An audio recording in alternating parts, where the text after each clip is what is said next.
Good evening. The opinions and statements voiced by our guests do not necessarily reflect the opinions of this network. Enjoy the shows. You are listening to WBHM Digital Broadcasting, the best in paranormal talk only on Paranormal Experience Radio. Broadcasting live out of Birmingham, Alabama. Headline edition, July 8, 1947. The Army Air Forces has announced that a flying disc has been found and is now in the possession of the Army.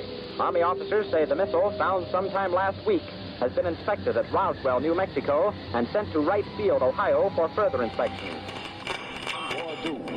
Now, historic films made in the spring of 1948 and just released show Eniwetok preparing for heavily guarded and still largely secret tests of new atomic weapons. The test's purpose is to measure atomic effects on thousands of different materials, 30,000 tons of them, not, as at Bikini, to prove military effectiveness.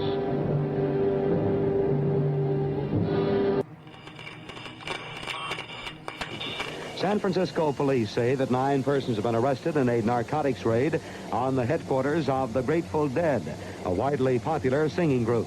2 members of the group, Rod McKernan and Robert Weir, and their business manager, Danny Ripken, have been booked on suspicion of possessing narcotics. 3, 2, 1, 0. All engine running.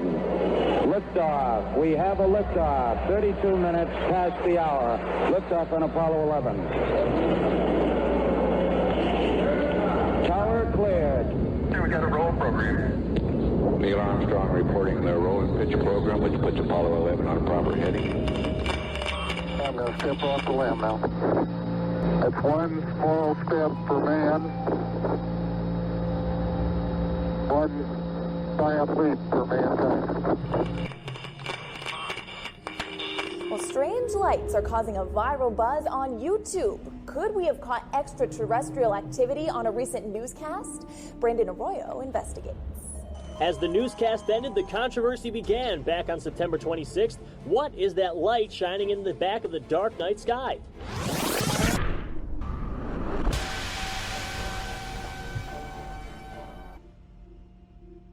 With coverage reaching all the way back to 1948, for over 70 years, Fate magazine has brought you reports of the strange and unknown, all of them true. Now, Fate Magazine Radio is carrying on that tradition of setting the standard in paranormal talk radio as we report and discuss some of the most mysterious and perplexing phenomena imaginable in this strange world of ours. Now, here is your host of Fate Magazine Radio, Kat Hobson.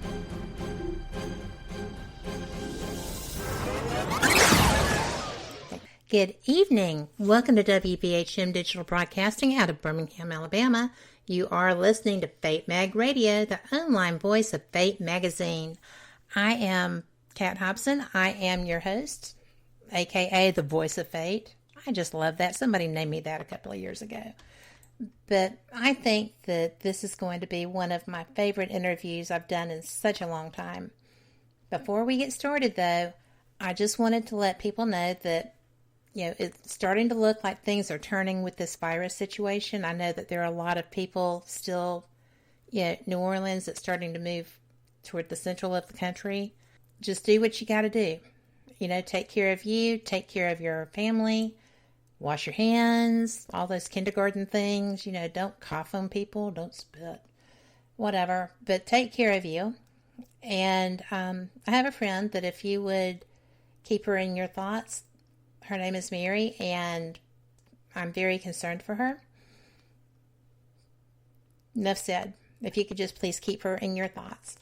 Now, before we get started, and before I bring him in, I have to tell you that I met Michael Masters at the International UFO Congress last year. I thought he was amazing. I had never contemplated his premise until I heard him speaking of it. And I've got to tell you, you're going to be knocked out of the park too, because it is so logical. It is much more logical than anything else going in the field of ufology. And it's kind of easy to grasp and go, well, heck, why has this not been a premise? What everybody's working on. I don't know, but you're going to love the show. His work is immaculate. The citations are perfect. It was written for his peers. I think it's just absolutely great. I cannot say that enough. If you are not scientifically oriented like me, it was a little bit tough. But oh my gosh, only for the first couple of minutes. And once I got in the groove, it was excellent. So the book is Identified Flying Objects, a multidisciplinary approach to the UFO phenomenon. My guest is Dr. Michael P. Masters, and thank you so much for being here. Absolutely. I appreciate having me on, and I really appreciate that introduction. It was awfully nice. Well, it's awfully true. When I first got your book, and I picked it up and I opened it, which I love the signature. Thank you so much for that. But I was just kind of like, oh, science. And that is not how my brain usually works to the level of your education. So yeah, and that was one of the hardest parts about writing it is finding a balance between something that would not just appeal to my academic peers, but also something that they could read as if it was written by someone for them, and for an academic article, essentially a peer-reviewed journal article, but also to make something that's readable for everyone, because I wrote it for people in the UFO community just as much as my academic peers. So I think the way you summarized it was perfect, that it's a bit challenging, but kind of once you get into the groove, it's still readable, and I appreciate you saying that. Well, I have been studying ufology for, several years now. I started with the anomalous topics in the spiritual side. Ghost hunting, for lack of a better term. I like paranormal research and investigation better because I am a researcher. I like to visit locations and try different equipment and see what results I get and see if there's some similarity in the environment or what reason there is when a device works well in a couple of places and just does nothing anywhere else when something else picks that up. And I think that what you have written is just right. When you start getting into the actual science, the physics, the quantumality. Is that a word, quantumality? We just coined that phrase. But, I think we did, yeah. It is now. It is now. Yeah, it was. I'm fascinated by that. So I was just totally immersed in that book. When you started, how did you actually... Well, let me rephrase that. What caused you to even be interested in ufology? Were you at all other than from an anthropology point of view? Oh, yeah, I started taking an interest in it as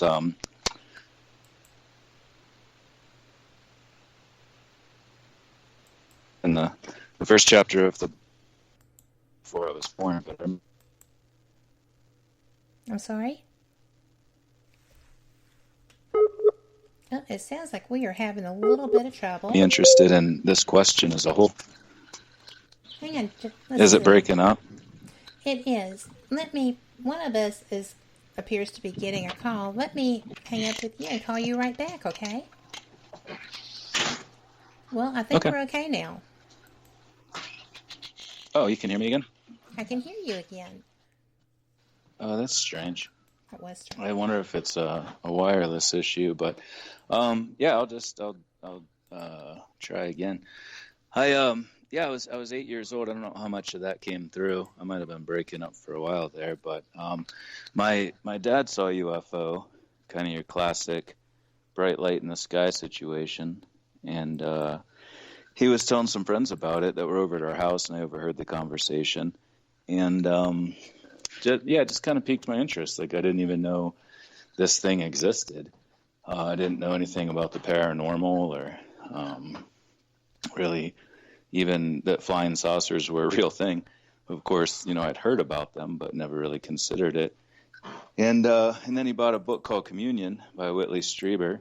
And I remember looking up on the bookshelf and seeing it there and had this image flash in my head of kind of a chimpanzee-like early hominin creature, a modern human, and then this alien form. And just kind of got me thinking if there could be a connection, if maybe they're simply us in the future after a long period of continued hominin evolution. So that kind of piqued my interest enough to know that I wanted to either be a physicist or an anthropologist, because I think both of those two fields are pretty important for this argument, and started out in physics and then eventually switched to anthropology.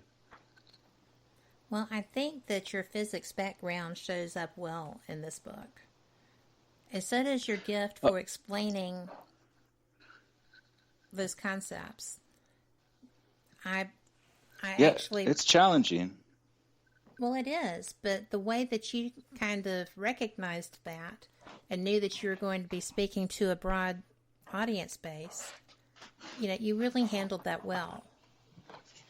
Well, thanks. And, I can't take all of the credit because I did have some help from some peer reviewers, people that I think did a great job in sort of reining in some things that were a little too wordy. I tend to get a little chatty in my writing sometimes, and also some editors and some beta readers. So it went through 7 revisions before being published, and I think a lot of that I definitely owe a debt of gratitude to those individuals, both my academic peers and the students and the friends, and then obviously the editors as well. So yeah, it was important to me to have something that was approachable by a lot of different people, that would challenge them a little bit, like you said, but also make sense and be somewhat enjoyable to read, I would hope. Well, it is. I'm going to just put that out there. Yes, that book is lovely to read. Now, when you actually began, you talked a bit about your 8-year-old experience, and it was amazing to me that you were able throughout your lifetime, before you actually started the serious research, to keep that in your mind, the chimpanzee, the human, the alien. Yeah. And, people are always talking about hybrids. I've actually seen a couple of people that I thought could be one. Yeah. I've met a few people, too, that I think, you obviously have to separate the people that are genuine from those that are just pulling your leg or, maybe a little bit schizophrenic or something. But I feel like I've met people who genuinely are as well. Well, did you think so based on their mannerisms, their appearance, their behavior? What made you think that? No, just mostly their precognition, empathy, the way they spoke about their most of them, to start with, had a long history of interaction with what I refer to as extraterrestrials in the book, these time-traveling humans from our future. And they seem to share some characteristics with them in the context of how they're normally described, with, the telepathy aspect being a very dominant one. The ability to sort of sense things and know things, and some of them have even had that tested. They've proven their abilities in that respect. So no, I guess, it's hard to know from looking at them physically. There might be certain traits that would show up, but it for me it was mostly a cognitive thing, certain aspects of their personality and what they are able to do. I saw someone years ago. I was at I think this was at the first Alien Con, but at any rate, there was a young woman, and she was wheelchair bound, who was so striking, and her facial shape, her eyes, everything about her. Really? Oh, that's interesting. Looked like Whitley's alien. Yeah. So she actually had those characteristics. She did, the physical characteristics. Yeah. And she was beautiful. That's interesting. I mean, she was absolutely lovely. And I was walking with someone who pointed out that she looked that way, and they had been coming actually to speak to the person I was walking with. So I was kind of taken aback. And, nobody there thought anything of it because it was at an event of people that believe or that really want to. Right. Yeah. Or they actually want something either way. Yeah, and it's not a hard sell at events like that usually. No, it's not. People are pretty open-minded to start. Sometimes a little too open-minded, but no, that's interesting. So beyond the physical traits, were there other things that indicated that to you? I know you're supposed to be interviewing me, but That's okay. It's a conversation. I'm asking I don't questions. do Q&A. Yeah, that's true. Right, well, good. It was actually it was the energy off of her. Yeah. It was not. I'm very empathetic to people and their. It's not a vibe thing. I mean, I'm not woo woo, but it's their energy. Yeah, and hers absolutely. was different than normal people. I don't mean normal people. I mean than the average person that you run into. She was totally normal and beautiful, and one of the best smiles I've ever seen. It still stands out. Right. But she was definitely different. Yeah, and that smile, I mean, a lot of energy comes through people's smiles and their eyes, too, so that might have been part of it as well. Yeah, and I guess that's what I was trying to say, too, is with these people who I've met, like it's an energy thing, and that the empathy, and there's been a lot of people who claim to have been abducted that come away with it, even without being hybrids themselves, who carry with them this sense of empathy and love for humanity that is really a powerful thing. And most of them describe it kind of fading after a while. But that experience of just being in contact with them and it transcending the individual, I think, is pretty powerful. And if there is actually some sort of hybridization taking place. And as I always tell people, if there is hybridization, just based on the biological classification of species concept, then they would have to be considered human, because we have, we have this relationship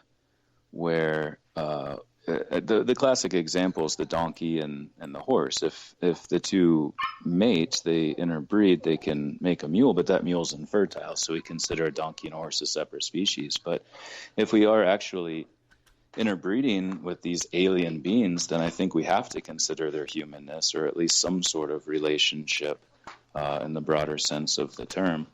But even beyond that empathy, the transmission of knowledge, not just words in a telepathic sense, but feelings and emotions, and they're able to transmit a sense of calm in many respects. And I think all those things should be taken into account, because it gives us a deeper understanding of what really is going on. Agreed. It's just one of those things that it's not. It shouldn't be so unusual, but it is. It is, yeah. I know abductees who have spoken with me. I've had someone on my show who was, I used to have a very difficult time with that topic. Not because I doubted people, but because I felt like it was a little bit too close to home. You know, it was a little bit too serious, too, oh my gosh, you know, how do you defend against something like that? Which the answer apparently is that you don't. Right. And I had a hard time having those conversations. Now, it's just amazing to me. I have spoken with a couple of different women who experienced the missing fetus syndrome, I guess. And oh, really? And they have seen that child, or feel that they. Wow. One knows that she has, one feels that she has. So, you know, that's when you start getting into the not science side. Right. And yeah, there's a very human component to that. Absolutely. There is. It's very disconcerting to be a woman, a mother, and have that conversation. Yeah. I read about that in the book. Oh, go ahead. I'm sorry. I was just going to say the first one was very open about it and had just written a book about her experience.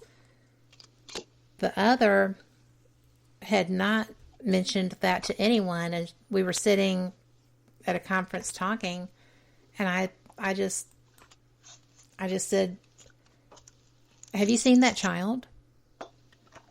And she just kind of looked at me like I'd grown another head, and she said, "Why?"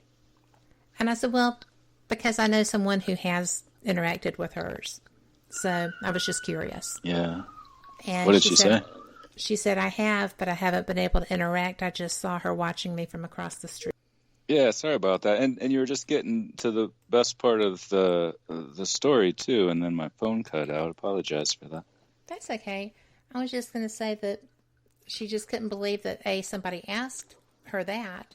Yeah. And, you know, and she had never told anyone.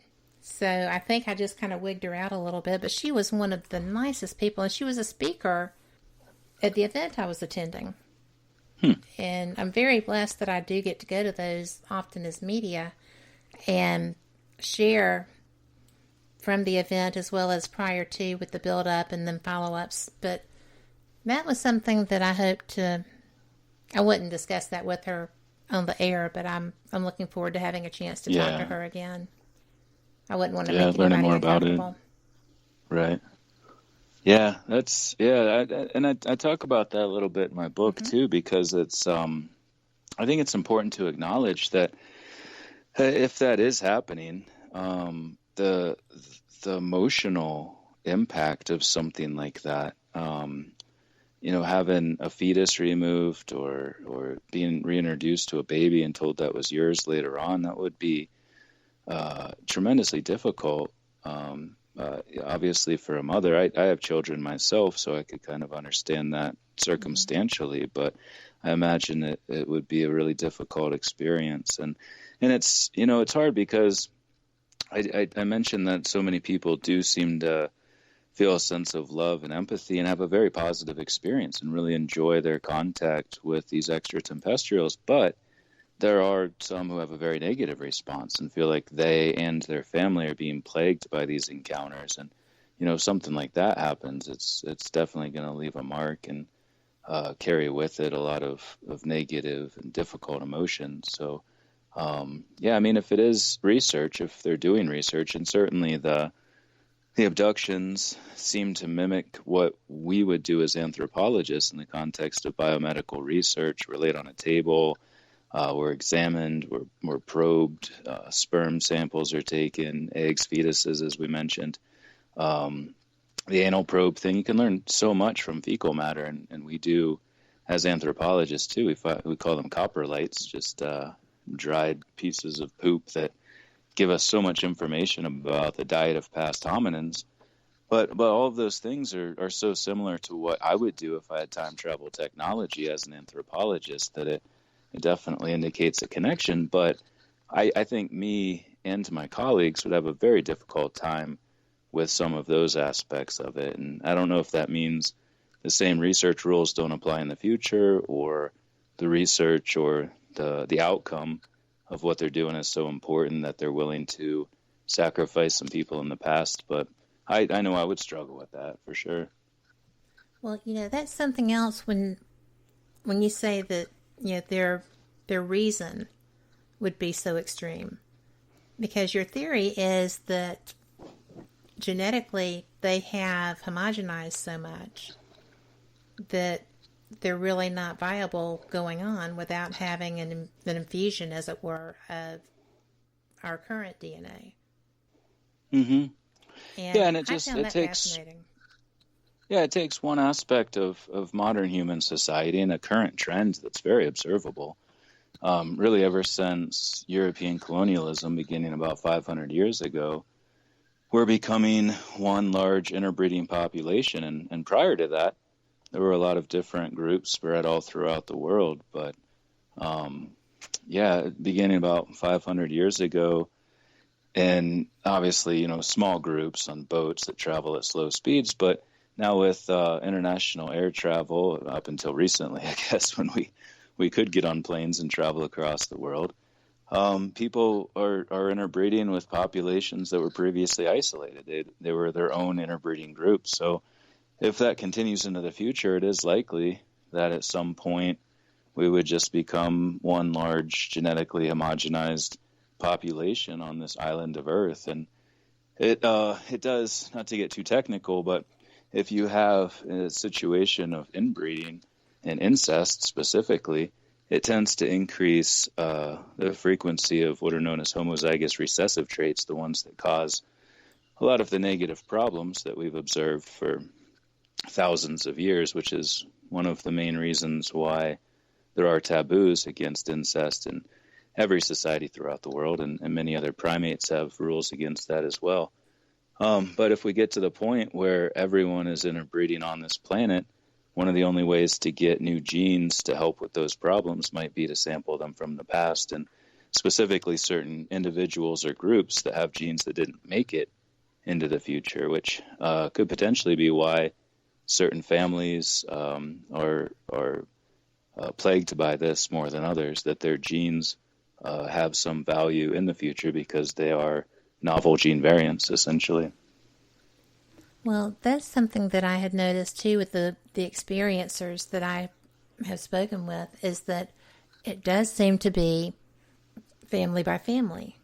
It seems to run in that family unit. So I thought that was odd too until I was reading your work. And I thought, oh, well, there's something there that they're looking for. Yeah, kind of makes sense in that capacity. And I would like to think that there's a lot of aspects of this theory that sort of explain certain aspects of the phenomenon. And not everyone has had an experience. Obviously, most of us haven't. But even for those who haven't, who read about these experiences of others, you do notice patterns after a while. And I think this time travel model does help fill in some of those gaps and explain some aspects of the phenomenon in ways that make sense. And as I always say, it's not mutually exclusive. It doesn't discount the extraterrestrial hypothesis or interdimensionality. In fact, this is a version of interdimensionality through the fourth dimension. The simulation hypothesis. I think we should consider all of these as potential explanations. And with something this mysterious, we should absolutely be open to any number of scenarios. But, I mean, if you look at it holistically, I do think that this time travel extratempestrial model helps at least offer some way of understanding some of the nuances of this phenomenon. Well, I had a question in one of the groups that I shared this show to today, who wanted to know, a gentleman wanted to know, that idea of people coming from the future, coming back here to do the research, gather evidence, and go back.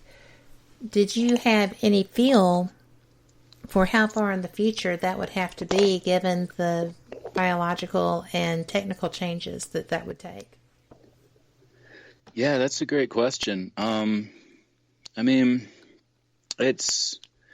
I almost look at those as two separate things in the sense of the materials necessary, the technology, the knowledge, the engineering that would have to take place in order to return to the past. I don't think we're really that far off from having those abilities. I think that could potentially be, within hundreds of years, which sounds like a lot, obviously, but in the context of long-term hominin evolution, that's a blink of an eye, really. But to actually have the physical form, especially of these gray aliens with the large encephalized is the term we use, and another fancy word is globular neurocranium, a big round head. And our big round bulbous heads and our chins, our small reduced faces, are actually what define Homo sapiens sapiens as a specific group. And if those same trends continue and we continue to get rounder heads and smaller faces and less hair and bigger eyes, that I think is going to take a little longer. So your quintessential gray alien might be something like 8 to 10,000 years. But we might have time travel technology long before that. But if that's the case, you might expect that we wouldn't really expect to see people from our proximate future. If we still have records, if we still have archives, there might not be a reason to really go back and learn too much. If we had time machines now, we probably wouldn't go back 100 years ago.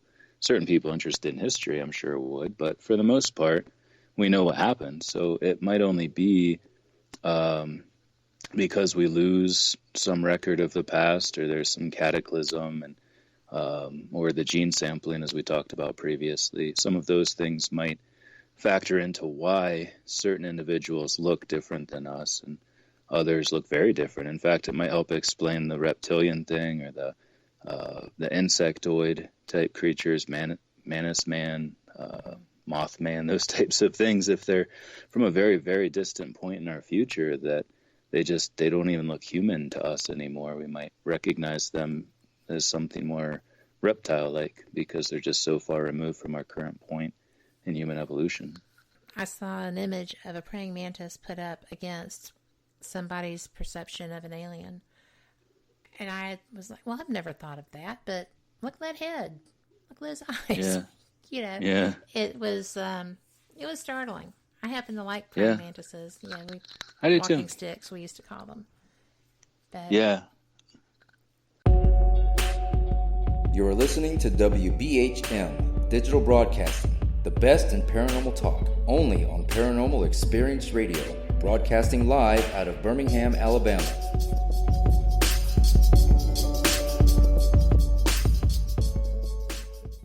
I have to do that station ID if I want to keep. Well, don't be sorry if you have to do it. I'm not really. Obligatory. I don't mind doing it. I just had to interrupt you, and I hate doing that.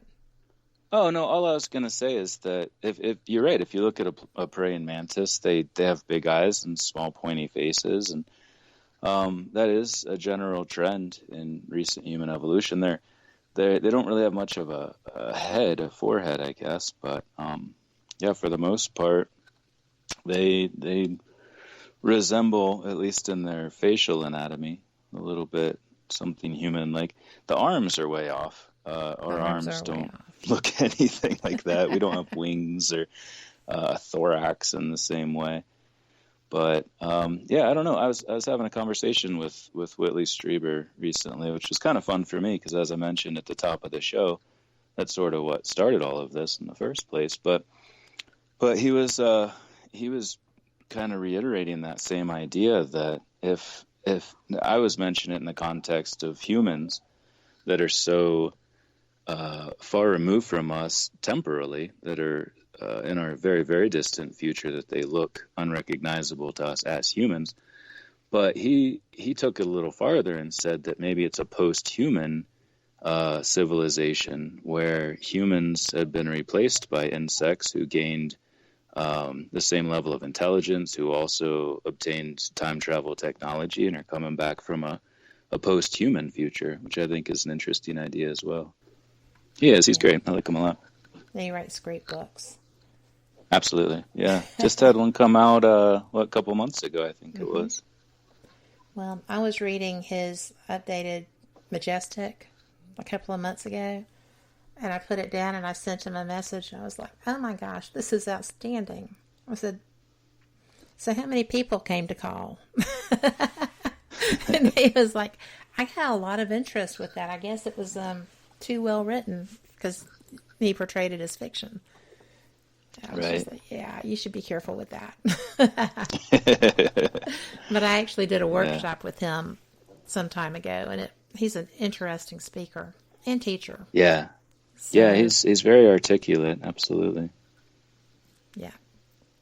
So when you go to this premise, excuse me, of the time travel, and this is where I started getting in trouble. This is going to take the whole rest of the show for you to explain this. But the difference between linear time, right? Because we're taught that everything is linear. And theoretically, I guess it kind of has to be if you're going to keep records and such as that. How do they manage, how would the math work to be able to even contemplate something like that? I mean, they would have to be either somebody just tripped and fell over a rock and the idea was laying right there, or quantum just kept on going. Yeah. Well, our obviously what we experience is linear. And nothing really challenges that, in the sense that we don't have currently, and never have in our past, any ability to turn back time, to visit the past. So it makes sense that that's what we know, and that's what we're used to, and that's how we conceptualize everything. But once we start thinking about it in the sense of connecting different points in time, it really isn't that complicated, and it actually gets around a lot of what we consider to be paradoxes. If we look at everything in the context of the dominant model in physics, which is the block universe, block time, also sometimes referred to as landscape time. And it's a pretty simple idea where all of the moments in the universe, from the very beginning of the Big Bang to the very last moments where matter exists in this universe, all of those things, the matter and the events that take place, are part of this one giant four-dimensional block of space-time, which is why it's referred to as block time. And in that sense, we don't necessarily have to think of things as a past cause and a future effect. You can have a future cause and a past effect, because those two moments are intricately linked across these different moments in block time. You can have something create something and create itself, which we think of as paradoxical, but it's not. You can have something create itself just by interjecting an idea or some technology into the past. And really the only paradoxes come from looking at it outside of this context, where you could go back and kill your grandfather. In block time, we know that that's not possible. If it didn't happen, it never can happen and won't. So it actually is a simpler way of understanding all of these things. And one of a great way to understand it, a friend of mine named Leon Kirkbeck, who is a producer and also had this same idea about the UFOs, the aliens being us from the future. And he's explored this in various ways, as have many people who I've had the opportunity to talk to since publishing the book. But an analogy he likes to use is that if you think of like a movie reel, I think is what it's called. If you think of the ones they use in movie theaters, where you have the movie playing through, it's being projected at that moment that you see on the screen, but all of it exists. There's the part that's already played in one reel, there's the part that's yet to be played in another reel, and then there's this concept of now, this moment where we see it and we say, well, that's what's happening now. But if you took all of that movie film out of those reels, you could connect two parts, a part from the future and a part from the past, and kind of put them together, bend them together. And you have those two moments taking place at the same time. And you can kind of think of time travel in that way too, where we still have this sense of the future, the distant future, in the context of this idea.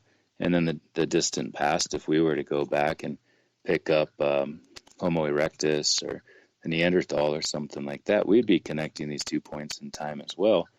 But there's really nothing paradoxical about that. You just interject yourself into those moments, even meeting yourself. We know if we got in a UFO right now and went back and met ourselves as a kid, you can be absolutely sure that when that kid grows up to be us at that moment, that they remember themselves, that we will get in that UFO and go back to meet what is now your younger self. So there's this self-consistency that exists, and specifically it's referred to as the Nabokov self-consistency principle, and it's been looked at experimentally, and a lot of it's kind of become the dominant way of understanding these things in the field of physics. That is just so interesting. And it didn't even take the rest of the show. I know, right? Say that was not through yet.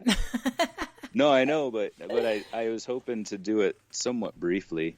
Well, you did it very well. Well, I hope that makes sense. I hope it makes sense because it really doesn't challenge our notions of reality too much. And a lot of what we see and a lot of the confusion, I think, comes from movies and TV shows that just bastardize what the reality of our understanding of time and space is. And it confuses us. But if you look at it in the context of how physicists understand it, it's really not that weird.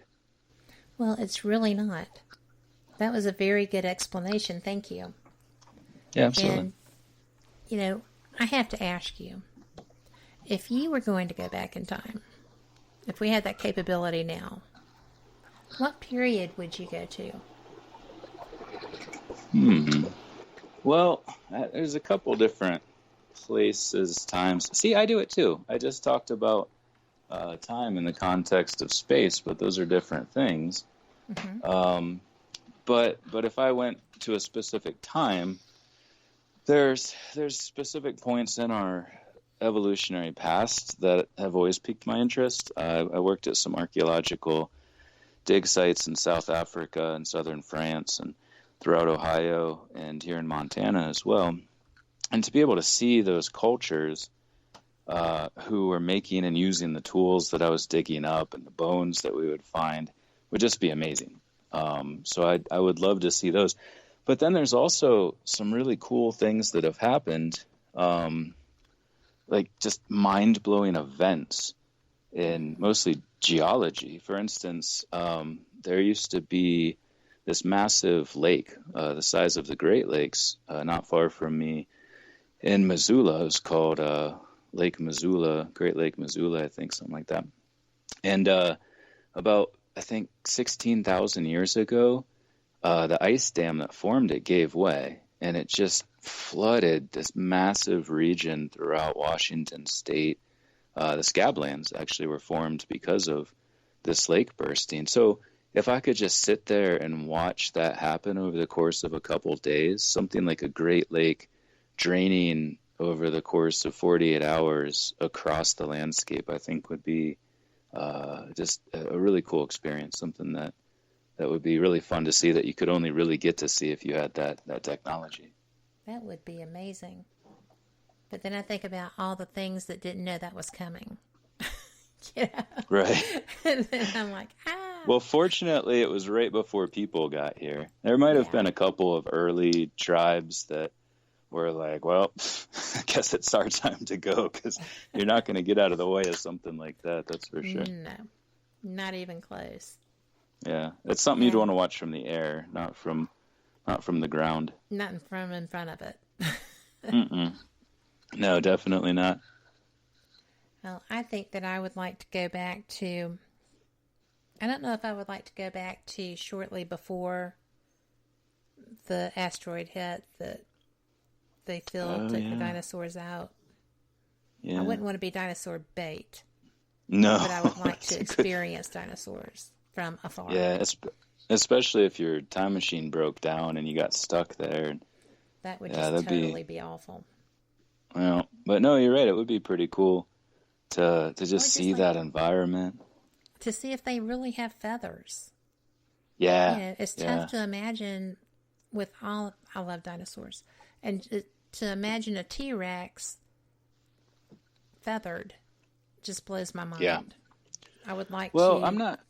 Just see that. I'm not sure they were. I mean, nobody knows, but my understanding is that the ones like Archaeopteryx and some of the smaller dinosaurs that were starting to develop wings, obviously would go on to become birds. And I look at a raven or chickens. We have chickens, and they look like weird little feathery dinosaurs too. But I think some of the bigger predators didn't.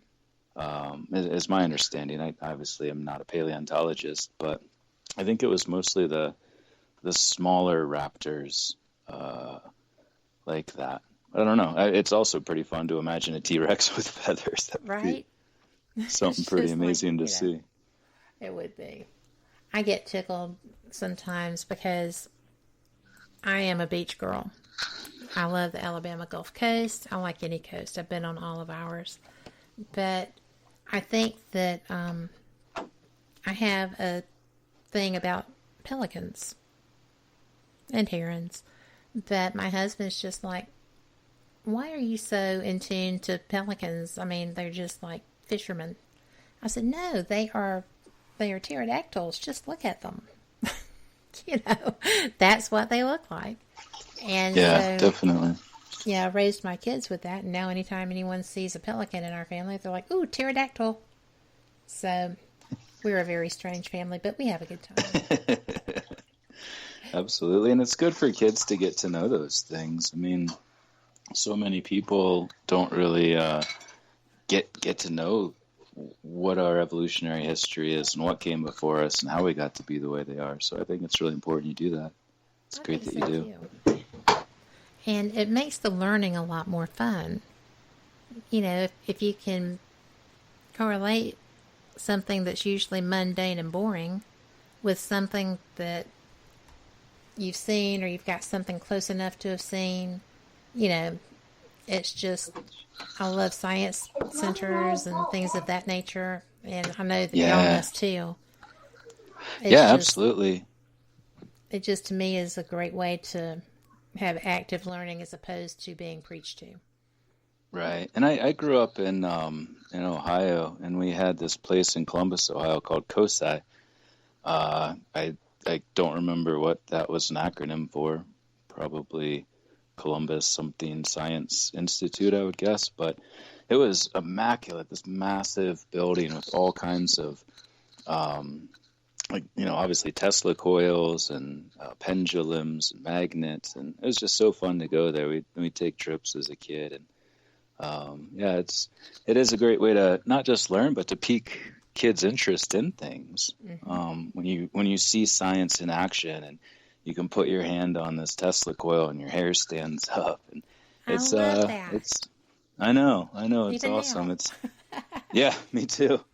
Me too, and it's really a good way to get kids interested in it, because you open up a book and you start reading about things, and it can get a little boring. I think in a way YouTube is good for that too, just to see things presented in different ways and by different people, and it's easier to make it exciting when you can see things too. But it definitely isn't anything compared to the hands-on stuff.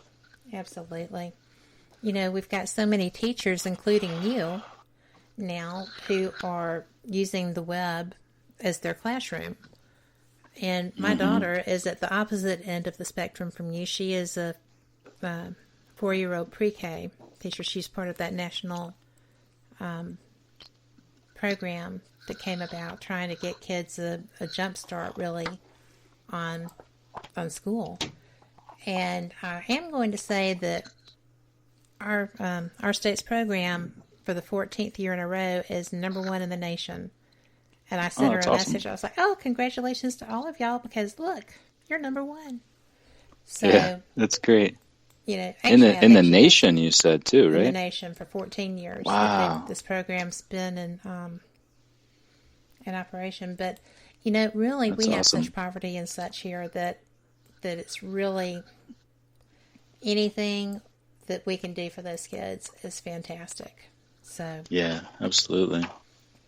but she's having to use a classroom to work with people that, their main thing is to learn to become like a team, right? To be friends and Right. to have a learning environment together.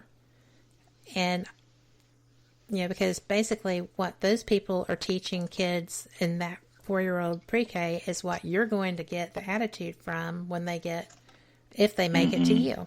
So, Yeah. important stuff for the brain.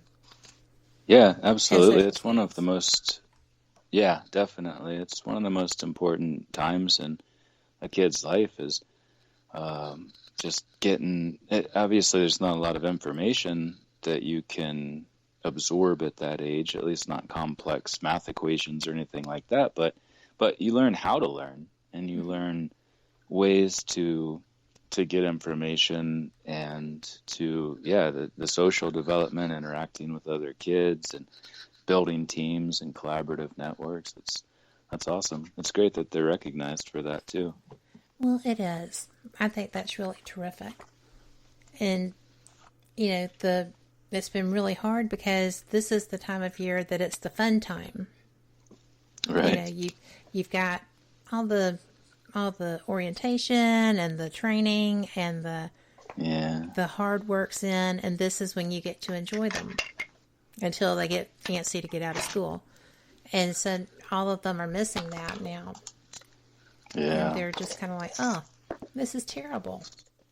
I know. My son got a really great kindergarten teacher, and was just starting to learn to read and, but interact with his friends and, develop this relationship with this girl who he was really smitten on, and she liked him. And then, it all just came to a grinding halt. And it was so sudden. Nobody could really prepare for it. And, it's just really an interesting moment in our global history. It is. I like to refer to it as I mix up the terms from time to time, but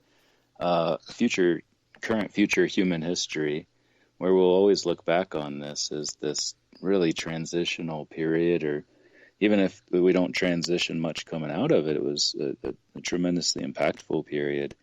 And I think, I think we're making history right now, and we get the sense that we're living through something that is really different and will always be regarded as an important moment in our past. I know. I just think that it's so frightening. If you are, like, I have a friend that I haven't heard from for almost a week who was dealing with that disease, that illness. And, it's just kind of a pause in everybody's life to just kind of wait and see. And it's so frustrating because you want to be able to help everyone, and there's really not a way to do that.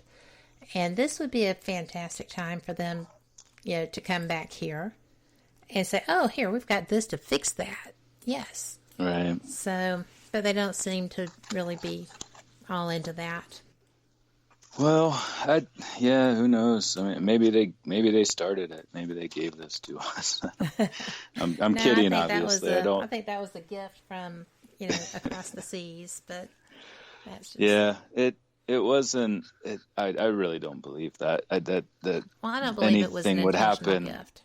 Intentional, but honestly, we do need to think about that in the context of cross-temporal interaction. We have to do that now when we visit primate centers and we work with chimpanzees, especially because we share more than 98% of our DNA. We have to worry about not just getting diseases from them, but giving them our diseases that could be really impactful because we're so similar genetically that the same sorts of pathogens will affect them and us. So yeah, it's definitely something, if we are traveling through time, that we would need to be aware of too. Disease transmission across different time periods could be an issue. And I said that in jest, but in order to make this point, that it is something that they would have to consider and we should consider as well. But given that they are so far advanced, you would expect that they wouldn't really have to worry about that as much, that they would know what their pathogen load is and whether or not they are able to communicate something to us, any sort of virus or bacteria. But it is a potential issue. It's funny because I never put anything about that in the book, and it's one of many things that after I published it, somebody mentioned. I'm like, oh yeah, it makes a lot of sense. You'd think I would have thought of that and put that in the book, but didn't even cross my mind. That's why I call this an evolving project, because there's so many things that I obviously don't know and can't know that and the more I talk, it's been such a blessing to write this and be able to talk to so many people about it, and for me to continue to have an open mind too, and have people share with me their thoughts on it. And there's a lot of things that I overlooked that I wish I would have put in the book, but didn't. But there are things that come up later. Yeah, exactly. That's all hindsight.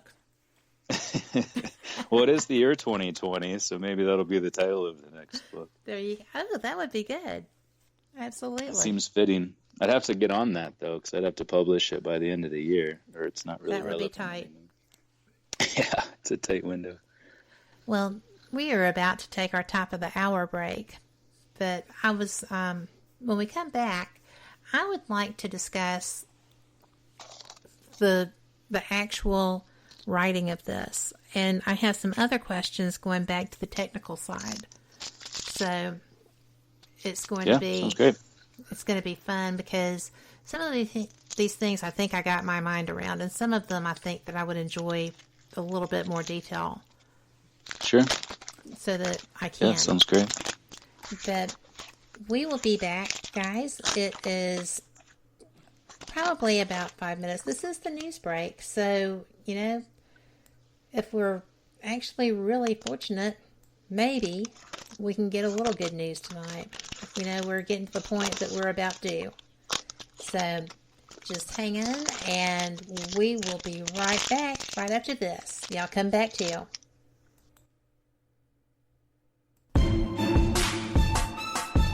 You are listening to WBHM Digital Broadcasting, the best in paranormal talk only on Paranormal Experience Radio. Broadcasting live out of Birmingham, Alabama.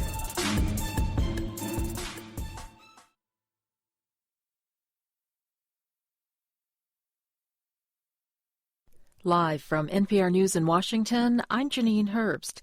The Small Business Administration will resume accepting loan applications for its Paycheck Protection Program tomorrow morning.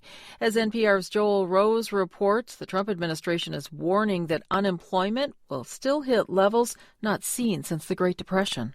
The next few months are going to be, quote, terrible for economic data. That's according to White House economic advisor Kevin Hassett. He says the unemployment rate could hit 16%. Because we have the highest unemployment rate we've had since the Great Depression, probably, then we're going to need really big, thoughtful policies to make it so that people are optimistic again and they start the economy again. Hassett told reporters that there are still reasons to be hopeful for a quick recovery, especially if the White House can reach a deal with Congress on another stimulus package. But most economists are more pessimistic, with a record 26 million Americans seeking unemployment benefits over the last 5 weeks. Joel Rose, NPR News. Tyson workers at a Springdale, Arkansas meatpacking plant are demanding safer working conditions during the coronavirus pandemic. But as Jacqueline Froelich with member station KUAF reports, the company insists protective measures are now in place at all of its facilities. 3 U.S. Tyson food processing plants have been shut down so far during the pandemic. The company will not say how many workers across all 123 facilities have tested positive. Tyson spokesperson Hector Gonzalez says workers are being screened and provided masks. There are now dividers between the workstations made of plexiglass and other materials meant to serve as a barrier. Nearly 200 employees last week submitted petitions asking for safer working conditions at their Springdale facility. They say the plant should be shut down and workers quarantined with pay if anyone tests positive. For NPR News, I'm Jacqueline Froelich in Fayetteville. Many states are working on reopening their economies, including Georgia and Florida. In New York, Governor Andrew Cuomo says he has a plan for a gradual reopening of businesses in that state. Alex Crichton of member station WXXI has more. Cuomo has presented a broad outline of a reopening plan for New York, but any plan should wait until state and regional hospitalization rates for coronavirus have declined for 14 days per CDC guidelines. Cuomo says they're monitoring both, but the gradual phasing in of businesses depends on whether people continue with the policies that have reduced the number of cases. Alex Crichton reporting. In Israel, the country's embattled health minister says he's stepping down after a public uproar about his handling of the pandemic. Health Minister Yaakov Litzman says he will take over as construction minister once a new government is formed. Israel has more than 15,000 cases and nearly 200 deaths from COVID-19. You're listening to NPR News from Washington. More than 8 months after a mass shooting at a Walmart in El Paso, Texas, the last person still hospitalized in that attack has died. Guillermo Garcia was fundraising for his daughter's soccer team in front of the store when he and his wife were shot. She survived. His death raises the toll from the attack to 23. The alleged gunman, 21-year-old Patrick Cruces, remains jailed and is awaiting trial on federal hate crimes and state murder charges. Countries around the world are strategizing on how and when to open their coronavirus-shuttered economies. Philippine President Rodrigo Duterte has upped the reward for any citizen finding a vaccine against the virus to the equivalent of $1 million. He's also prolonging stay-at-home orders for millions of Filipinos. NPR's Julie McCarthy reports. On Friday, President Duterte extended the quarantine of metropolitan Manila and other areas by 2 weeks to May 15th. But despite the protracted lockdown, there has been a surge in cases. 48 hours after lengthening the quarantine, the Philippines reported nearly 300 additional cases Sunday. Deaths from COVID-19 have climbed to over 500. As testing ramps up, more cases are detected, but experts say there are not enough diagnostic kits. And the coronavirus has also highlighted a serious shortage of nurses in the country. The Philippines has long been the world's leading supplier of nurses. Some 150,000 work in the United States, where they typically earn salaries far greater than they would at home. Julie McCarthy, NPR News. And I'm Janine Herbst, and you're listening to NPR News from Washington. This message comes from NPR sponsor, Walden University. Are you looking to create change in your community? A doctoral degree from Walden can help you release your greatness and make a bigger impact on a local, national, or global scale. Become more. Visit waldenu.edu/doc.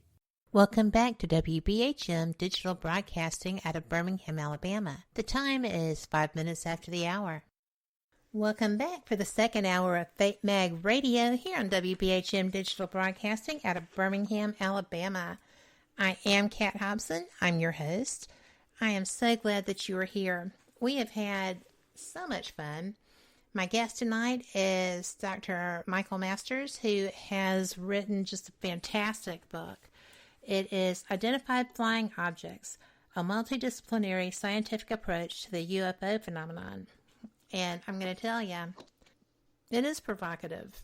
And if you go and look him up on Amazon, you can buy his book there. You can also buy it from him. I'm going to read this blurb, if that's okay with you, Mike, so they'll know just how of course. Much fun this is. Could UFOs and aliens simply be us, but from the future? This provocative new book cautiously, not so cautiously, Mike, examines the premise that extraterrestrials may instead be our distant human descendants using the anthropological tool of time travel to visit and study us in their own hominin evolutionary past. The idea was brilliant. I don't know why I hadn't really considered this before reading your book, well, meeting you and then reading your book. But it's been fun for me too, because I've met so many other people who have also had this idea. And I think I mentioned that briefly earlier, talking about the producer friend of mine who he actually has a really good show on Spotify called Aliens Like Us. He's the co-host of it with an actor named Rhys Darby. Both of them are from New Zealand, and they've put together a really interesting show about UFOs and aliens. And but yeah, it beyond him and them, there's been so many people and so many things I've come across that people have told me about since publishing that stretch back decades, where people have been arguing the same thing, that they're maybe just us from the future. So it's been really cool to see that. Well, I was not familiar with that premise. So to me, this was all brand new. I had thought, well, they don't look dissimilar, especially the taller aliens. And I've spoken with people that tell me that sometimes they're blue, sometimes they're green. Then you have the grays, then you have Nordics and reptilians and all these other species. But we don't all look the same around the globe. No, we don't. That's true. It's an interesting concept. Yeah, that's a good point too. That we don't look the same now. So we would expect our future human descendants to not only look different than us, but to also look different from each other.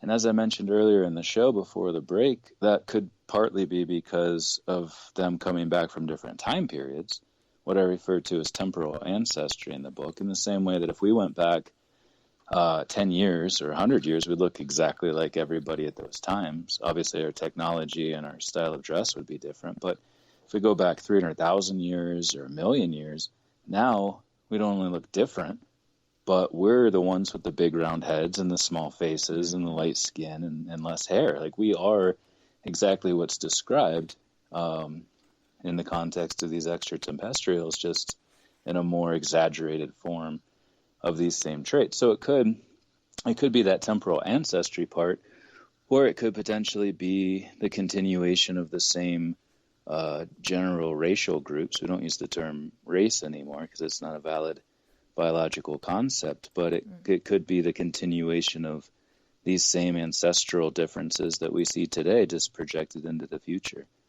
So yeah, we would expect them to not just look different from us, but to look different from each other as well. Would it be a stretch to go from us to a reptilian? I mean, it depends. It depends. Like, to get to a point where we had teeth and scales like reptiles do, or I guess scales are on fish, but you know, that rough skin, eyes that are shaped differently, pupils and irises that are different. I think that would be a pretty big step. I don't know how long it would take for us to develop traits like that, if it would happen at all. And I think it's also important to point out that for a lot of people who have abduction experiences, what they describe in many cases are what's oftentimes referred to as an imprint, where they can tell that what they're remembering, probably not what actually happened, but they're clearly able to manipulate our memory of things, because most people who have an abduction experience remember bits and pieces, but their conscious memory of it is usually masked or clouded in some way, and through hypnotic regression they're able to get a little bit more detail. But many describe having sort of like carnival characters or Disney characters who, especially as kids, once they're abducted as kids, describe that, in my opinion at least, and oftentimes they'll say the same thing, to ease the burden of it, the mental anguish that would come with something like being kidnapped essentially in the middle of the night as a small child would be horrific. So they either implant this memory or they're able to mask their identity with these characters. So there's the possibility that the ones who remember a reptile-like creature, it could potentially be that same sort of imprinting, or it could potentially be a very distant point in our future, or something completely different. It could be an extraterrestrial being. I'm definitely not in a position to say. These are just some potential things on, that man. I've... You know, you've got their whole genetic code stuck somewhere. But Yeah, I mean, the best I can do is offer up some potential explanations, but yeah, I don't know, to be honest, and I think it's important that when we don't know something, we say that outright. Oh, absolutely. It's amazing how people don't do that. In academia too, like we're guilty of that more than anyone else. We get stuck in this mindset, this confirmation bias about specific things, and we just don't want to let go. And I've seen that happen in the UFO community too, especially in writing this book, challenging the extraterrestrial hypothesis to some extent. Like I said, they're not mutually exclusive, but still offering something that is divergent from this overarching model of extraterrestrial beings. I've seen some level of pushback because of that. Really? Yeah, it hasn't been like, people knocking on my door with baseball bats and torches or anything. So far. We'll keep it that way. So far, yeah. Yeah. But there's definitely been some grumpiness on behalf of certain individuals, especially those with very dogmatic views or ones who have built a career around this idea of extraterrestrial beings. It's not something that they necessarily want to challenge that model because it's a big part of their brand. Ancient Aliens is a good example of that. I've been on that show 3 times in this season, and not once has anything been mentioned about time travel, even though, it's a big part of what I do. It's great that they had me on. I think that's it's an interesting show. It has some good entertainment value. But yeah, I don't know. It'd be interesting to see if they start to acknowledge this as a viable hypothesis as well. Because even when they're just talking about aliens, they use the term extraterrestrial. Like if you listen to, they say that 10, 15 times throughout the show. Could it be extraterrestrials? Ancient aliens theorists say, well, yeah, obviously. Robert is so good at that with the voiceover. Yeah, no, it's an iconic brand, and I think they're trying to stay true to their brand, and there's so many other people are too. So, yeah, when you come along with a book that offers up another explanation for the origins of this phenomenon, and it doesn't fit neatly into the brand and what they've been peddling for so long, then yeah, it's something that's a bit contentious. Well, it is very contentious because it's an interesting concept in that people want there to be extraterrestrials because if there's another species, another culture out there that's more advanced than us, right? Then there's always the possibility that there's someone who can come and rescue us from ourselves. True, but we could be rescued from what we're doing, to each other, from being less than what we should be. But that could come from the future. That could come from the future too, and you'd think they would care more. They would have more of a stake in what we're doing here to ourselves on this planet if they are our descendants who are also living on the same planet and who care about what it looks like for them in the future. Yes, but no, I definitely agree that the extraterrestrial thing provides some comfort too, that we don't want to feel like we're just floating through space on this rock all by ourselves, that there has to be something else out there. And there no doubt is. There's absolutely other life forms and other planets. The fact that it happened here so early on in the history of this planet, after it could sustain life, after we had an atmosphere and liquid water, it certainly happened other places. But I think in the context of this phenomenon, the vast majority of it, at least, may lend itself more to an extraterrestrial explanation. Well, I think so too. It seems so much more logical because that doesn't rule out other species from other places, hence reptilians versus grays versus greens and blues and Nordics and all the rest. But, those would be different things that would come through, I feel like, the genetic code. That would be why some look more like actual humans versus alien humans. Does that make sense? Definitely, yeah. And especially those insects and reptiles like we talked about earlier. Yeah. I don't know that I would want to see a praying mantis as big as me, but it's actually it's a thought, right? Yeah, that would be really scary. That's when I would want some Mickey Mouse imprints if they are actually all praying mantis looking creatures. Yeah. Definitely give me Scooby-Doo or something instead. My daughter used to be terrified of Scooby-Doo because she would always Really? fall asleep before the monsters were revealed to be people. So, oh, yeah, right. Because it was at night. Yeah, that makes sense. If you don't see that last 5 minutes, then you'd have a very different perspective of that show. It's a very different experience. I never thought about that. Yeah. That's funny.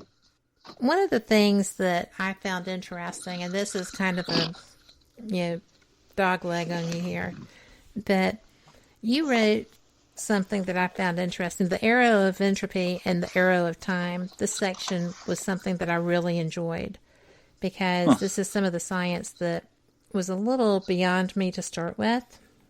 Okay, that's when I was starting with the linear path. You wrote that we take for granted that time has a given direction, and physicists don't. Most natural laws are time reversible, which means they work just as well if time was defined as running backwards, right? Mm-hmm. But then you say in the dimension of space, you can move forward and back, like commuters, but time is different.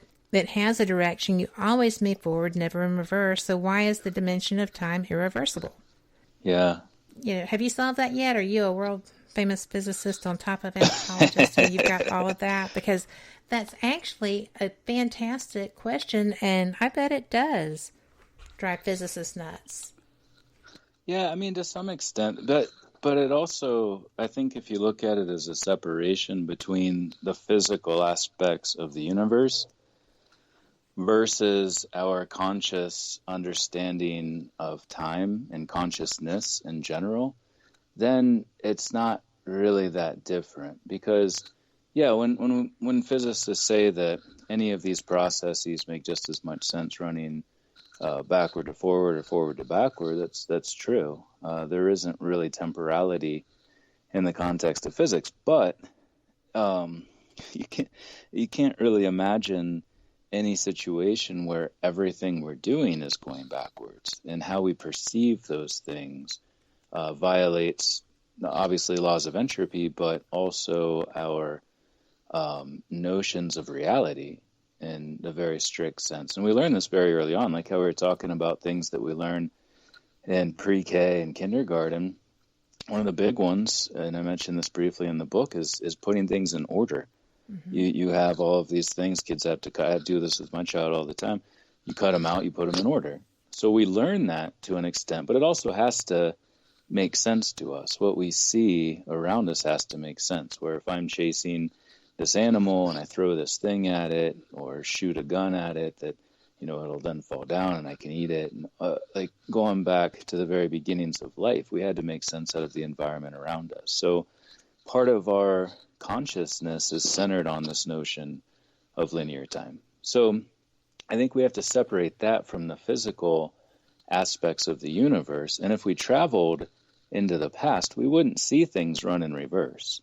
That's a common misconception. Everything would still move forward for us in our local reference frame. So if the UFO is the time machine itself, within that frame of reference, everything's still moving into the future. We're still moving forward at the same speed. We're just going into the global past. So when we get out of our craft, we see our hominin ancestors, or possibly ourselves if we went to visit ourselves. But we're still experiencing time moving forward. It's just that we have moved globally into the past. So I think it's important to separate it in the context of a time machine, what we'd actually see. But it's also important to separate it in the context of physics and our conscious perception of time, because how we perceive time is different than what the physical laws of the universe are. Well, I'm disappointed because my favorite episode of The Big Bang Theory was when they got the time machine, and when Leonard got in it, everybody started moving backwards. Oh, no. See, that's what I mean. You can't trust these people. You can't trust producers to actually do a good job, because they just do whatever they want. And it pisses me off, like Marty rambunctious McFly's people. not going to start disappearing because his parents didn't get to. That's not how that works. And there are exceptions, like the show Dark. It's a Netflix show, and it's out of Germany, but they do a tremendous job of sticking to the actual rules and the laws of physics as they pertain to time and time travel and what would happen. And I think it's one of few that does this, but they do a really good job. And I wish all of them did, but it doesn't always lend itself to a good screenplay, unfortunately.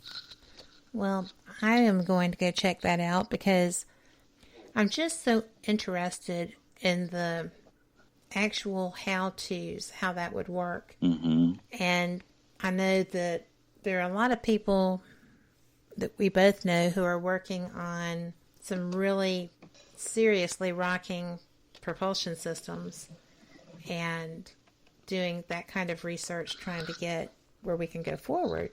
Get out there and see things. And I know that teleportation has actually already been tested successfully on at least single-cell organisms. I don't know if that's gone further than that yet or not. I know it was in process. But I think that everybody is working toward a Roddenberry future as opposed to it's us coming back. It's us that came back and locked down that missile silo at Minot to prevent... Maelstrom? Yeah, no.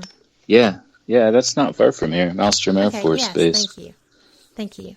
It just seems like if it were us coming back, maybe there would have been something already done or something left to teach us what to do about Fukushima and things of that nature, which I consider that, if they don't figure it out, to be an extinction level event. Yeah. And we have all of these nuclear reactors in twos going all down the Atlantic coast of Florida and river systems throughout the country and stuff. And, they haven't brought those offline which I think they should have done until they can figure out how to contain a situation like that. Yeah, you'll definitely like that show then, that Dark show that I mentioned, because they bring a lot of that into play. It mostly centers around a nuclear reactor and a nuclear, I don't want to give too much away, but it's a big part of how and why all of these things happen. If you're interested in what would actually happen, not just what some producer came up with or some screenwriter, but what would actually happen, it stays really true to the facts. It's entertaining. It's actually really well made. Well, I've already written it down, and I'm planning on catching that. Is it a movie or a series? It's a series. Cool. They've done 2 seasons so far. It's dubbed over because it's out of Germany, like I mentioned, but you don't even notice the dubbing after a while, and you don't have to read subtitles or anything. It's a really good show. I think you'll like it a lot. I will. Yeah, that is something that when that happened, shortly after it, a couple of years ago, we had 2 Cat 4, Cat 5 hurricanes coming in to the U.S. on that coastline. And I was concerned. I mean, I'm sure that the seismic activity weakened things, and then the flooding was the icing on the cake with Fukushima. But, it's just as... I would really appreciate if that's us, if they would come and fix that, or tell us what to do. Maybe it's not fixable. Maybe we have to figure that out. But and some things have to happen too. I mean, bad things have to happen. They do. If we were always, you do, and if we were always, and you could use this as a metaphor with our own lives. And looking at our own timeline as individuals may be somewhat analogous to doing it on a species-wide level over many thousands of years. But you can always think back to, a car crash or a bad grade you got because you forgot to study or any number of situations and think, well, if I had just done that differently, what would have happened? If I could go back and change anything, I would have changed that. And then, there would have been this other outcome. But bad things have to happen. Good things happen. Bad things happen. There's kind of this balance of energy. Yeah, and everybody experiences that. And we may be experiencing that on a species-wide level too, but in the context of backward time travel, the only way you really get paradoxes is if you try to think that you could change the past, that there is some alternate outcome. And the paradox comes because if you went back to change something, say you went and talked to yourself before this car crash, and so it didn't happen, how would you ever know as that future version of yourself to go back in time and tell yourself? Because now that never existed. There was no motive. There was no reason to get that ability, that technology to go back and do that. But there is consistency across time and space with visitations across time. It's just when we get a sense of how we change things that it becomes paradoxical. So I try to adhere to the block time model, and obviously in the book I did as well. There is, however, with that said, the many worlds interpretation of quantum mechanics, that the way of viewing that is that there are different timelines. So if you go back and you say, hey, don't get in the car, don't go down that road, you've now created a separate timeline in which that crash didn't happen. But now, how do you get back to that future? And if you go to that future, is everything completely different because that crash was supposed to result in these other things that happened? So another way of viewing it is the many worlds interpretation, where there are alternate timelines, but it's still paradoxical in the sense that you may not be able to get back to your timeline because that exists in a different dimension as it's viewed under that model. Touche. Okay.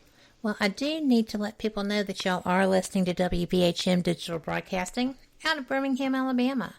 And this is Fate Mag Radio. I'm Kat Hobson, your host, with my guest, Dr. Michael Masters. I don't really have any reason for thinking this other than finding it interesting and wondering who's going to come up with the actual research on it. But like multidimensional, that would feed in with the multiple timelines, right? Or it could. Absolutely.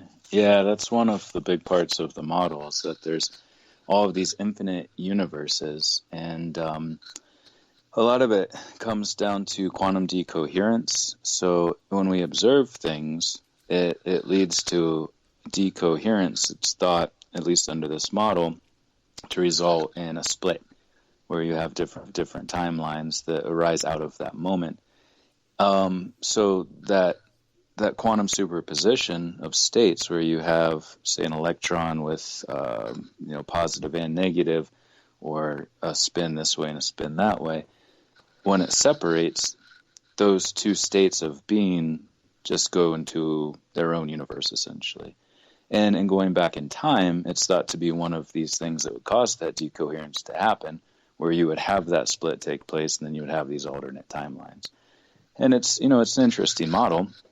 It's not one I talked about in the book very much because, as I mentioned, the dominant worldview, or the dominant model among physicists, is that of block time and the block universes we've been discussing. But it is out there. It's been around for 40, 50, I think it was the 60s when that was first proposed. So it's actually been around for a while. There are some issues. Some people think it could never actually be tested because it involves trying to observe things that take place in other dimensions, which may be impossible to ever measure things in other dimensions. But it also helps people feel better about the issue of free will, because if everything is structured in a specific way and it happens to unfold from past to future in the same way I described earlier with the movie reels, for instance, then that means the future is already laid out. We're just going through the process of doing these things in a specific way. But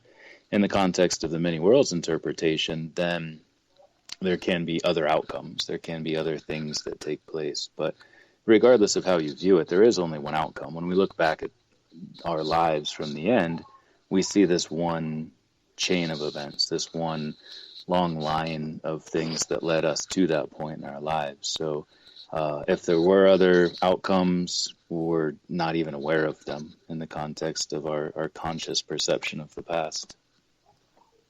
When I was reading that about the free will, I actually think that's just an illusion.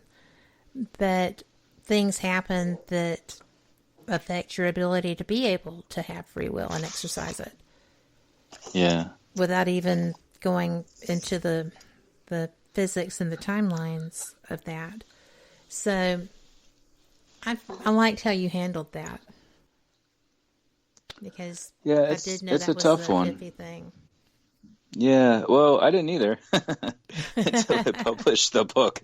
And then it turns out people get really pissed off about that for some reason. And it doesn't bother me at all. I'm perfectly happy with things having outcomes that are the way they were always going to be. But it turns out some people really don't like that. I remember doing some interviews early on after the book came out, and getting the equivalent of hate mail, I guess, and emails. And it's not even my idea. It's just what the most predominant view of space and time is among physicists and many philosophers and historians. And so, yeah, it was just, don't shoot the messenger kind of thing.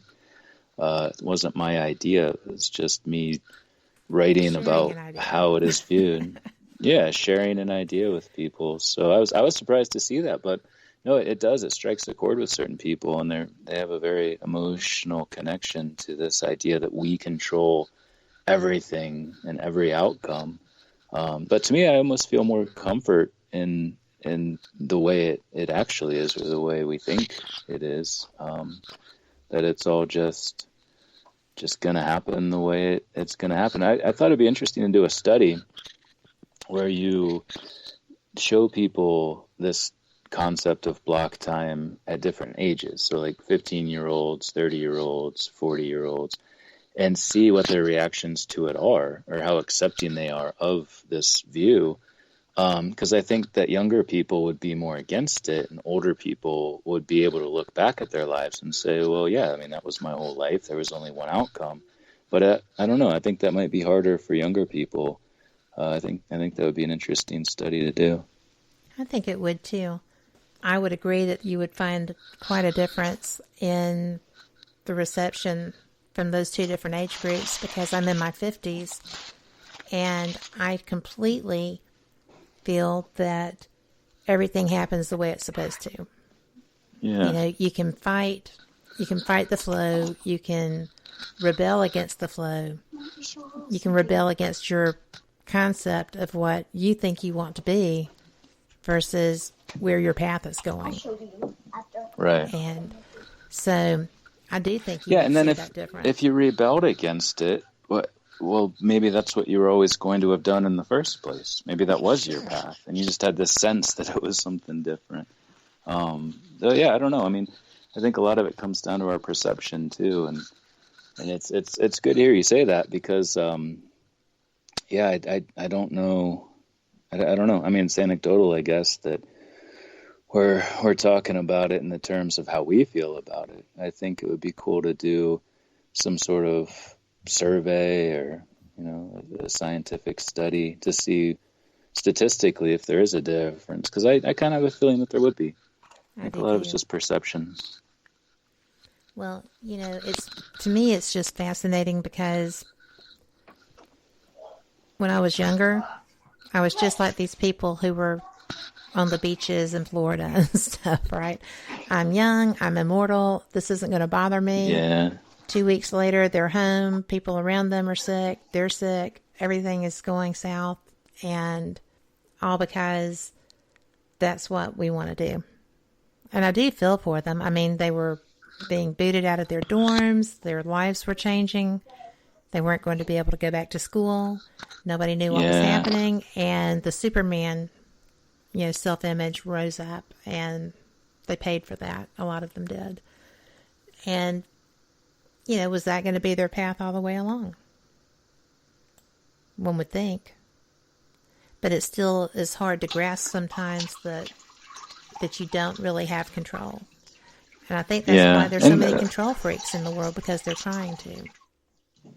That's a good point, too, is that when we're young, it's not just about viewing the rest of our lives as being this thing that's open and we control it and we change it, but we also are just control freaks as humans, and maybe, certain cultures, you'd have to account for that in the study, that certain societies might not view their own existence that way. But when you're a kid, you feel invincible, and you're right about everything. Your parents and everybody else are wrong. You know it all, and we just rebel against everything. This like you are, yes. Yeah. So I don't know. That's true. It would be kind of a confounding variable in the study, that we'd also have to account for some of those things, upbringing and where you grew up, whether you were rich or poor. Like affluent people might feel that they control everybody and everything, including, their own path and their own outcomes. So yeah, they definitely have to control for some other variables, that's for sure. It would be fun. It would really be interesting to see that. I am going to address something else with you. When you were talking about the extraterrestrials, they're a lot like us. They communicate with us in our own language. They're, telepathic with that. This was something I really liked. They possess technology advanced beyond, but clearly built upon, our own. We have a question in chat that she wants to have an idea of how this whole time travel thing works. What are your thoughts on how that could actually happen? But I'm interested too in the fact that clearly built upon our own. It's just another point added in.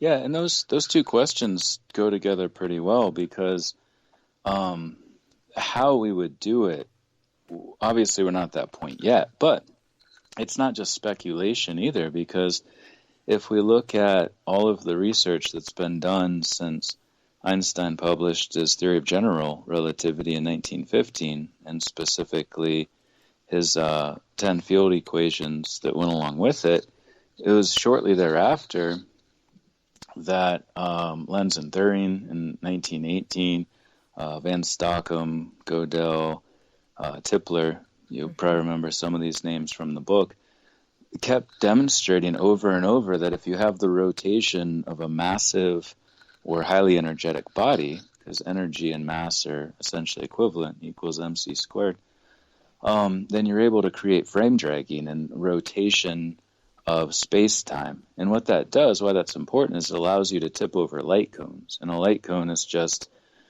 all of the things that can happen, because the other part of that equation, c squared, the speed of light, is a limiting factor in what can happen at any point in time. You can't travel faster than light. So if you think about turning on a flashlight, it's sending out this beam, and within that radiating beam of light, it kind of forms a cone, and that creates this shield of everything that can happen. It must exist within that cone.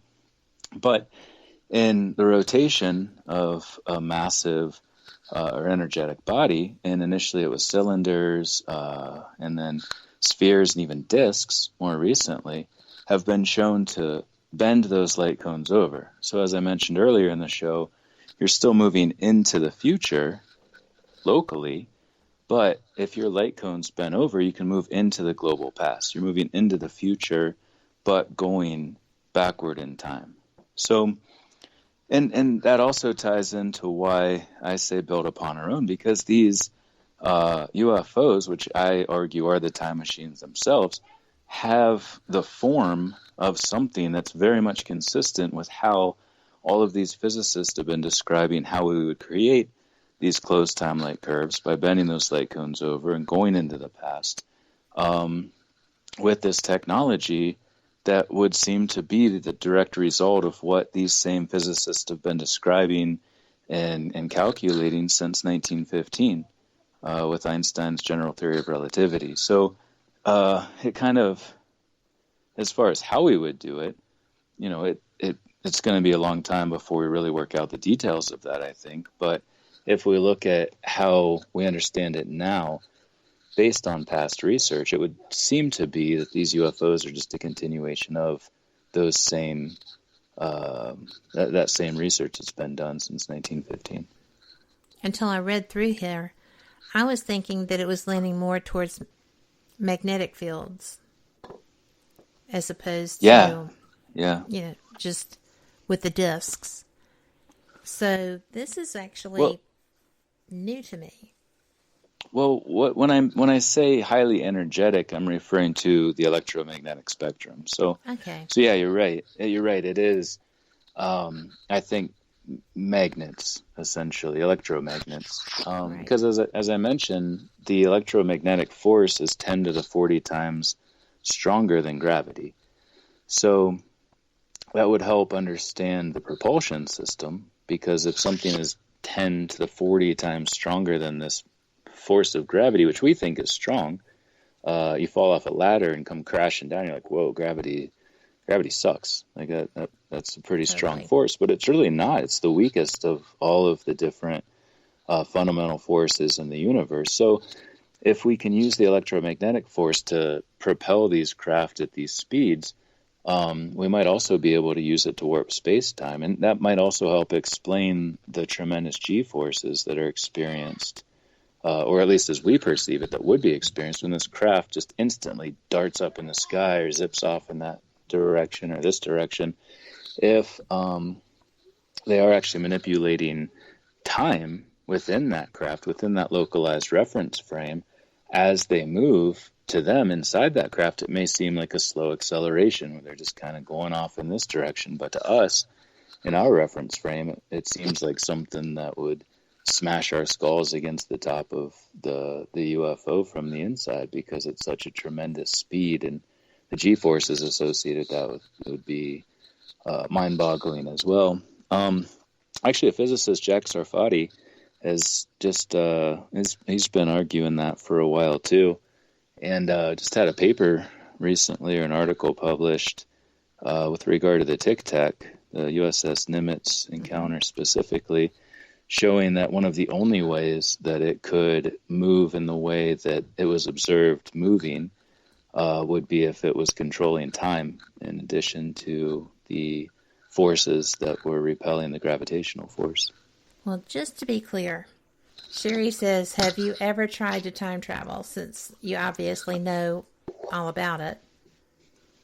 So my response was, can't yet, still theoretical. So would that answer be correct? Kind of. I guess the answer would be kind of, because yeah, you're right. I can't physically travel into the past because we don't have that technology yet, the materials alone that would be required to withstand the centrifugal forces. Because if something's spinning or has to maintain, that level of energy or acceleration, would have to be built out of something that we clearly don't have those materials yet. The engineering, knowing what properties of each would be required to go 10 minutes into the past or 10,000 years into the past, I think all of that's going to take a while to figure out. But with that said, I have tried time traveling like in a conscious sense, like with consciousness, because I don't feel that our consciousness necessarily is bound to the physical world in the same sense. I feel like, especially in dream states, like I've seen many things from the future that eventually came true in my own future that were essentially memories from a point in my life where I was going to be doing those things, but I was able to see them in a dream state. So that indicates to me that there is potentially, and this is all just anecdote, potentially our consciousness isn't necessarily bound in the same way that our physical bodies are. And in that sense, I have tried to time travel before. I've tried to send information to myself in the past. And, potentially this whole thing that happened when I was 8 was one of those instances where I sent this idea to myself at that age and then ended up doing it later in life. And here we are. I guess it's another one of those examples of what's called a consistency paradox, but it's not paradoxical at all, that you can have something create itself simply by sharing information across different periods of time. So to answer their question, yeah, I have tried to time travel, just not in the physical sense. And that is something that anybody can actually do. It takes discipline, and not even so much discipline as awareness mixed with discipline. It's pretty interesting. She said that's cool. I think it is too. And I don't know. I mean, I think you're right. I think everyone should try that. And obviously certain people have more of a connection with their dreams than other people. I feel sad for people that don't dream at all or don't remember their dreams. We all obviously dream.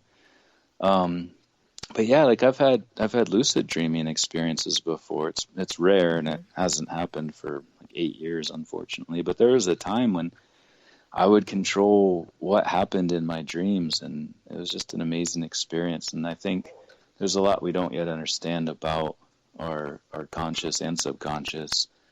And dreams, obviously, is a very understudied thing. But I think in the future we'll all hopefully get a better sense of what's going on, and even those people that don't dream might get that opportunity.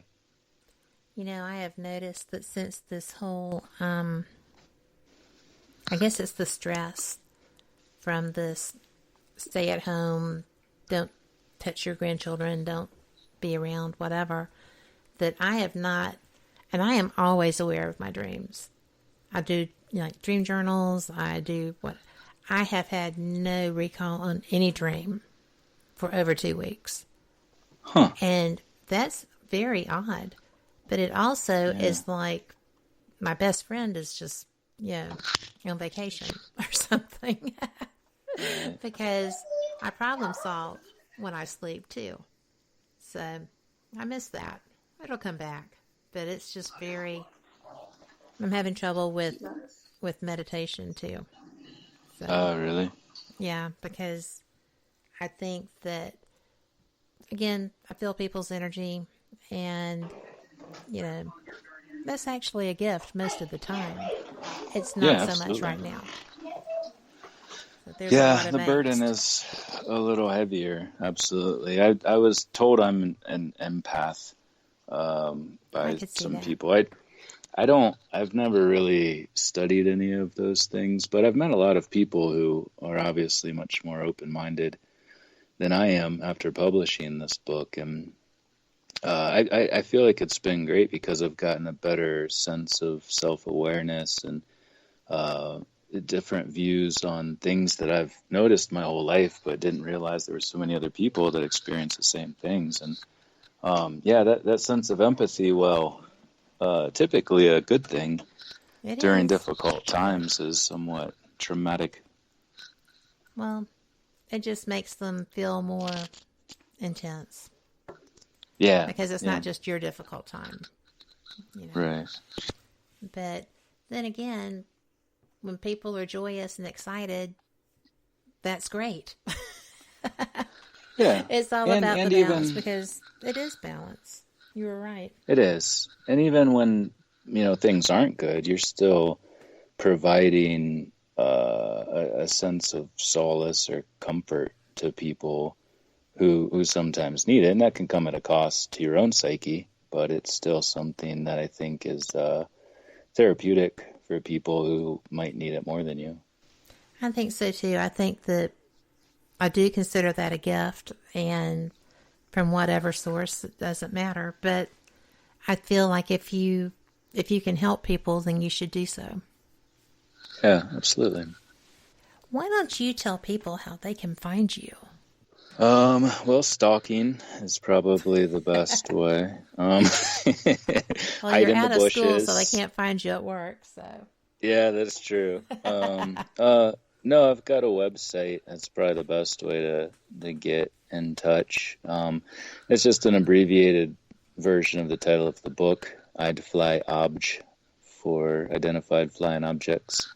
idflyobj.com, and it's got all the social media links and a contact page, and links to places where the book's available, and random merch like koozies and T-shirts, because I really liked that image that I mentioned earlier in the show that I saw when I was 8, so I started putting it on some T-shirts and things, and it's been kind of fun. And it's a good way of summarizing the idea, too. You look at those 3 facial types together, and it sort of encapsulates the idea, I guess. But yeah, I'd Fly Obj is the name of the website, and the book's available on Amazon and Barnes & Noble, and there's an audio book on iTunes. Which you narrate. Audible. Yeah, I did. It was a giant pain in the butt, but it was also a lot of fun.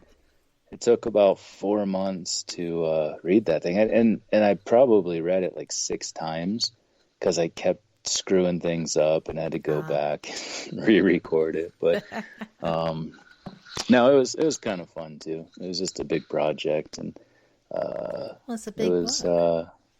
Yeah, it was, and there's a lot of words in there too, like not just scientific terms, but the names of Russian astronauts and physicists that I had to look up how to actually pronounce that. And I still butchered some, as it turns out. I would hear some said on TV later on. I'm like, oh man, I totally did not nail that when I read the book. But it was actually kind of a fun process, so I don't regret it. Well, I am glad that you did it, because I have enjoyed this book. And I actually quote you a lot when I'm guesting somewhere or when I'm having a conversation on this topic with one of my guests. Oh, cool. Appreciate that. Well, it's good stuff. You know, I'm very glad that I met you, and I'm very glad to learn from you. So thanks for that. Yeah, me too. It's one of the best things about doing those events is just all the great people you meet. And all the different things that they're doing to just, have a conversation and bring these things out into the public more. So I appreciate what you're doing in that respect as well. Well, thank you. Well, hopefully I'll get to see you at events again soon. Yeah, I know. It is. I was supposed to be in Alabama, actually, in Huntsville. Yeah, the Scientific Coalition of UAP Studies. I was one of the speakers there. I was supposed to be speaking on. That's true, but it's obviously, as with all of them, I think they are postponing it. I don't think they're outright canceling it. So hopefully I'll still get down there eventually. But it was hard. My administrative assistant booked all of the travel, which wasn't easy. It's not easy to get from southwest Montana to northern Alabama, but she worked it out, and then about a week later had to cancel everything. But I hope to be there. Rich Hoffman is somebody that I really enjoy. I've interviewed him several times. Oh yeah, he's great. He's a great guy. He is great. Hopefully I will get to see you there. No, I look forward to that once everything gets back to normal. I'm hopeful that that'll be one of the things that gets brought back as well. So. Well, I'm finding that some of the things that had to cancel this spring are rescheduling for events the same dates as events I'm already booked for next fall. So I'm kind of jiggling and juggling, trying to make that schedule work. So that would be a great conference. I hate that I missed last year's. I was recovering from an injury and trying to do events and go to events. That one was something I was going to go to just for me. So that's a great group of individuals. Yeah, I was really looking forward to that one too, and excited for the future, because it's just such a great way of meeting people who are all trying to really get at the roots of what's happening here and figure it out using the scientific method and observational studies. So yeah, I'm looking forward to it as well. Researchers. So Mm-hmm. Well, hopefully I'll see you there. But yeah, hopefully. Thank you so much. I am just thrilled to have had this conversation. I've been looking forward to it a lot. And yeah, me too. It's great talking to you. I appreciate you inviting me on. Absolutely. And I'm going to take a minute now here to tell our listeners that we are having a great week of shows this week. We have Denise Pridemore tomorrow night with the Paranormal Pride. I will be back on Wednesday with Paranormal Experience with Michael and Roz Lewis. Then Friday will be Shelley's replay. And we're going to do a little bit of a video show. This is my first time, don't judge. And we'll see how that goes. I'm going to be playing with the software, so you never know when I'm going to show up online this week. So, again, don't judge. So, you know what? I know times are tough. I know it's kind of a, moment. People are starting to come out of their hidey holes. Hobbit holes is what somebody said the other day. And, we've got experiments going on in Georgia. They're doing things. They're getting out of the house. I hope it goes well. Because then we'll follow them out into the sunlight blinking as we go. But I'm ready. I know y'all are. And just please continue to keep those who are still struggling with this illness and with the loss of people to it and the recovery. The recovery is really, really hard. So just uplift them, keep them in your thoughts and prayers, and flow them with a little healing and energy. The universe and God know who needs that. So just toss it out there. And if you don't like attitudes or feelings or whatever that you're seeing, you can be that change. You can change your world. Just manifest that. Absolutely, you can do that. The mind is a powerful tool. So, use it. Thanks again. I hope that everyone has a great, great week. And Mike, thank you again for being here. Thank you. It was a great conversation. I appreciate you having me on. Absolutely. You take care. Good night, everyone. You too. You are listening to WBHM Digital Broadcasting, the best in paranormal talk only on Paranormal Experience Radio. Broadcasting live out of Birmingham, Alabama.